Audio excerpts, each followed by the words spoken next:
Wali Kota Ambon Ridwan Apesi mengapresiasi bantuan beras dari Kementerian Sosial RI di masa pemberlakuan pembatasan kegiatan masyarakat PPKM Mikro.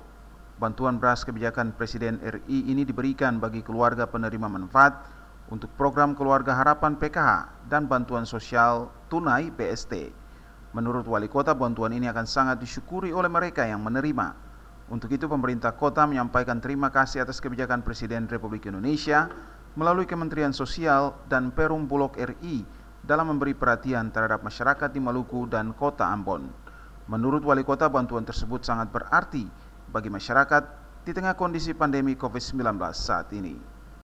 Saya memang sengaja untuk mengambil waktu untuk kalau bisa sama-sama dengan masyarakat saya untuk terima ini sebagai ungkapan ya, rasa syukur dan terima kasih dari pemerintah pusat atas perhatiannya buat rakyat, terutama rakyat miskin yang ada di kota kita.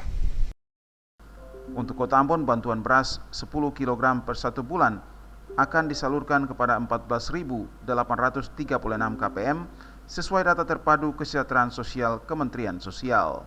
Total beras yang disalurkan ini sebanyak 148.360 kg. Melki Latus Saule dan Unga melaporkan.